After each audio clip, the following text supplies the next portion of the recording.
have to see that those equations would be linear combination of various bunch of eigenfunctions which bring together. Now, it's difficult to find solution to Schrodinger equation for many realistic potential fields because there are so many potential fields which are working on any given particle.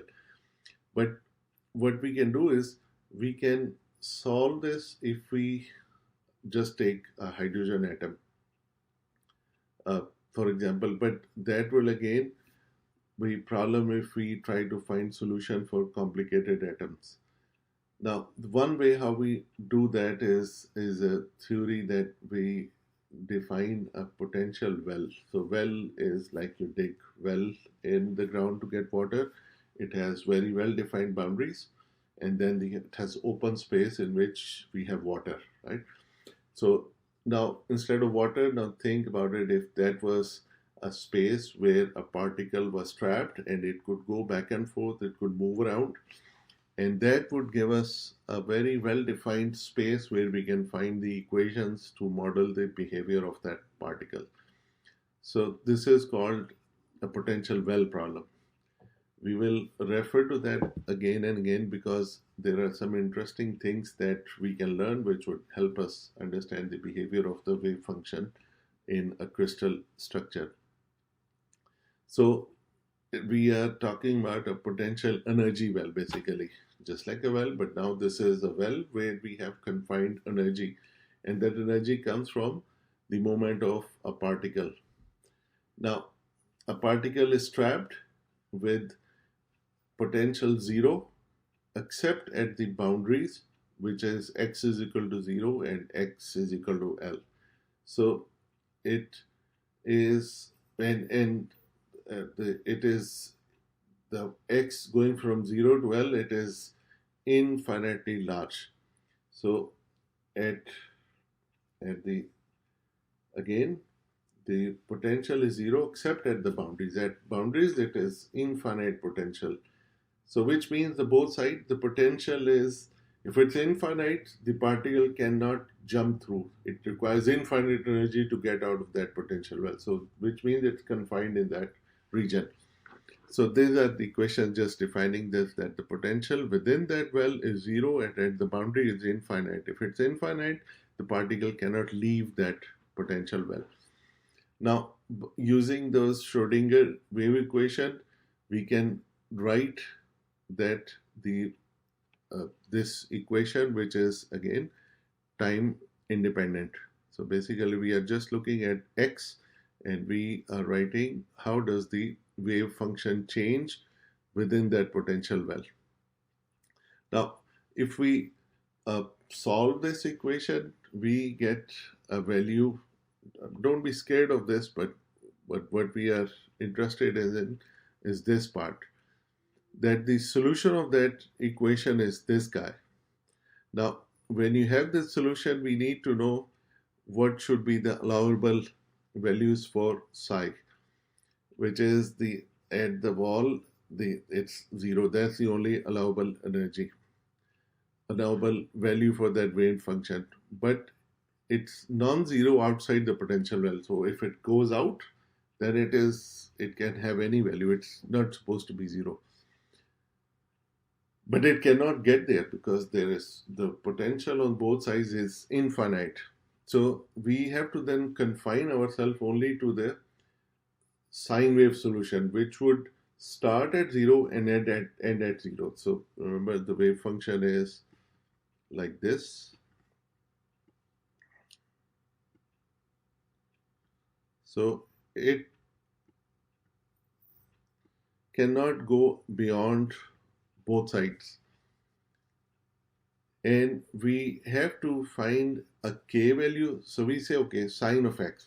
But it can have many more values inside that chamber, inside that potential well, which can have multiple waves to it.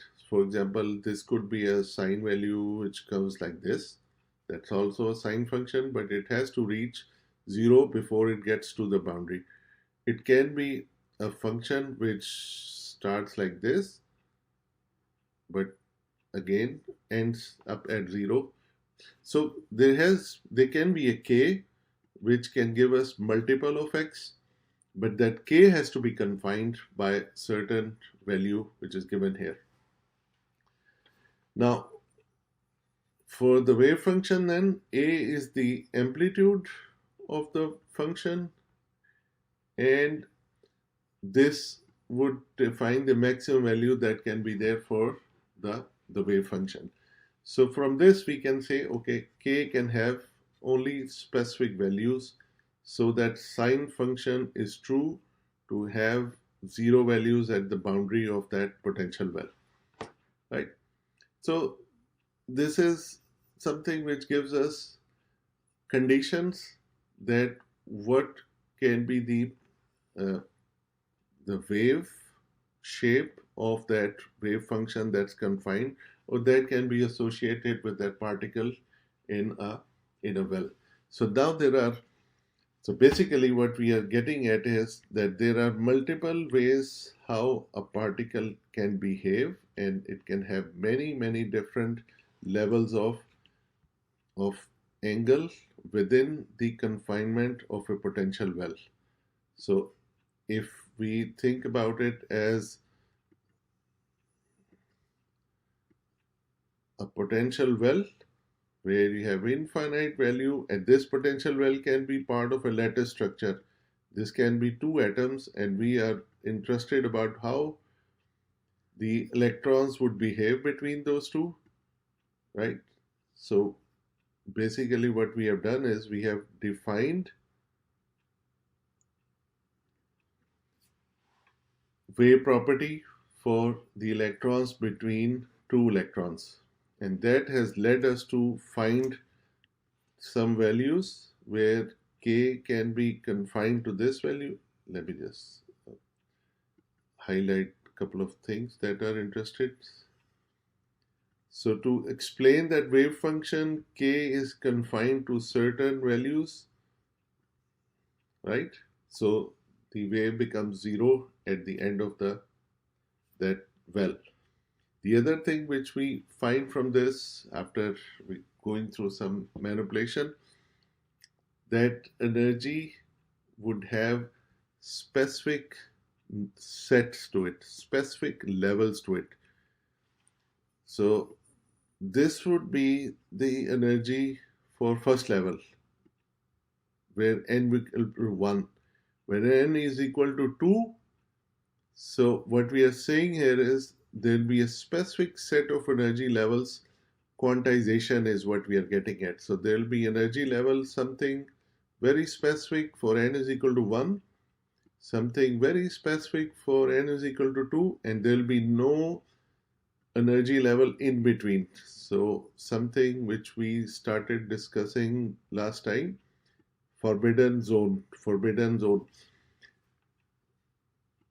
Electrons can have only very well-defined energy levels. So this is what we get from this example of potential well and applying the Schrodinger equation to that. Only certain values of energies are allowed. The integer n is called quantum number, one of the quantum numbers. So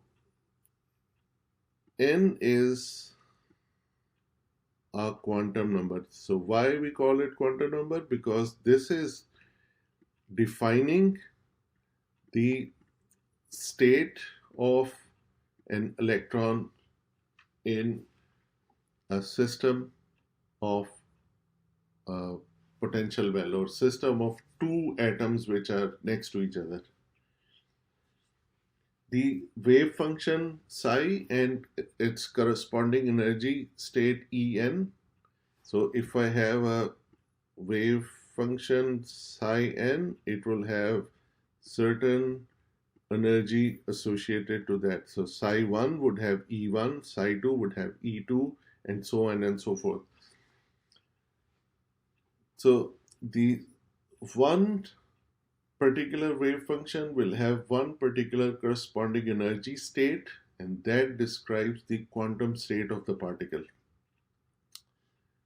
right? So these quantized energy levels are calculated from this equation 2-33, and they are what we encounter in semiconductor materials. That's the same quantization that we discussed last time, where the the the, the experiments done where they were looking at a hot body and what was the wavelength coming out of it, and the later one where they were seeing that what are the wavelengths that are associated with one material. Those remember the bars where we have the in previous articles of this chapter.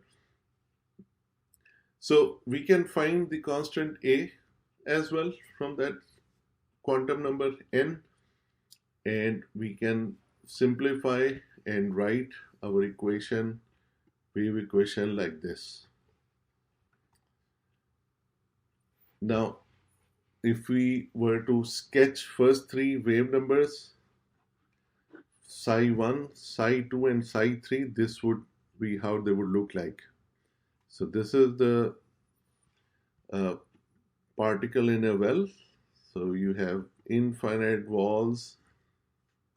So this ends here. But I'm just trying to make it a 4D, that you have a space where we have confined a particle.